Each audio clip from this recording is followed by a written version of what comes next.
Reality shows like Yukon Gold highlight a new gold rush in this vast Canadian territory.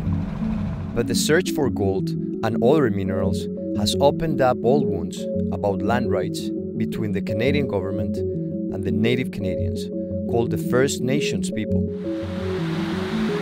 At stake is the future of the Peel Watershed, a huge piece of untouched land bordering the Arctic Circle that's home to caribou, moose, and bears.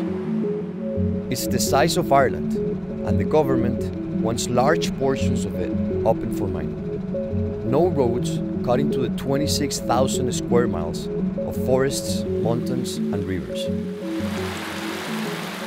One of the few ways to get there is by a 5-day trek on horseback, or by a not-so-eco-friendly route, a chopper. Ready to be beautiful. Eileen Peter and Jerry Lee Bike, two leaders from the First Nations, agreed to show us their ancestral land. So we're just coming up on the hot springs in a minute. The views from the air were stunning. The patches of ice, a chilling reminder of our warming planet. All of that is full of ice completely, and that's all that is remaining is what you can see over there. The tiny patch of ice. The First Nations people and conservationists want none of it developed. Why is this land so important to protect to you? Because it's untouched from when our ancestors used to walk along here, and as stewards of the land, as we've been told ever since we were little, we must protect it. After 7 years, a land planning commission came up with a proposal that was supported by conservationists and reluctantly the First Nations people. Their plan opened up 20% of the land for mining and save 80% for conservation. These two girls are working to protect it. But the government had another plan. Open up 70% of the land for mining and 30% will be for conservation. They basically went and did the complete opposite of what we asked. You actually drink this water just like that, it won't get sick. Cold, clean, pure water. Much better than the bottled water we buy in our cities. You think it's deep? Yeah. Water, for the First Nations people, is the lifeblood of their land. But the government sees mining as the lifeblood of the Yukon's economy.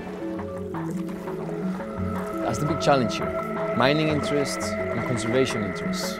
One of the arguments the First Nation people give, aside from being a sacred land, is the water. I mean, for them the water is all that matters. Once the gold is gone and the water is polluted and contaminated, what's going to happen with the water? They cannot drink the gold. We headed to the city of Whitehorse, the capital of the Yukon, to find out why the government rejected the original plan. Our territory's economy is based pretty much on mining. It's our biggest industry. Corey Dixon is the Minister of Economic Development for the Yukon. He pushed for the government plan and said opening 70% of the wilderness would bring jobs. It's the reason Yukon was created as a territory over 100 years ago with the Klondike Gold Rush. Minister Dixon says the government could reject or modify the Commission's plan. I'm forced to ask you this. So how is that democratic? I mean, if you open a recommendation to the people and they come up with a recommendation and you guys decide to completely the opposite, how is that a democratic process? The Land Use Planning Commission was not democratically elected. It was appointed a body to come up with recommendations for the elected government to make decisions about. So we decided to speak with someone in the Yukon government who would surely support saving the vast majority of the wilderness, the Minister of the Environment.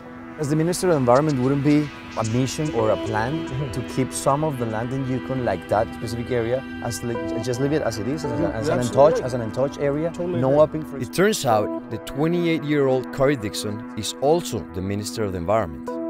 It's a unique place that has seen development, though. You cannot say that there has not been development there. There's over 8,000 existing claims today. There has been a bit of staking and a bit of exploration. But the point is that none of those were ever developed commercially because it was just not financially viable. To keep the majority of the watershed pristine, the First Nations and conservationists took the government to court, They say the government's plan violated land treaties with the First Nations. And just this month, the Canadian courts struck down the Yukon government's plan. Only 20% of the Peel Watershed will be open to mining. But even that is too much for many First Nations people. The government is saying that they can actually exploit this land without having a major environmental impact. Do you think that can be done? No, not at all. No. Why not? How is that possible? Once you disturb any part of this with a road and Allow access for all sorts of development, it's tainted forever. Conservationists like Louis Rifkind fear that the roads and mines will leave the Peel Watershed looking like this. The Faro mine, once one of the biggest lead zinc mines in the world, it is now one of the biggest environmental disasters in Canada. It's costing us millions to clean up, and it's going to take 400 or 500 years to clean up, and that's a cost to taxpayers. This is just beautiful. I mean, how many times you've been in a completely untouched place by humans? Wow. Back at the Peel Watershed, Jerry Lee and Eileen hope their ancestral lands will remain intact. you really don't realize how much you need simple things like clean water until it's gone, right? Yeah. There's certain areas you just need to leave alone. I think this is definitely one of them.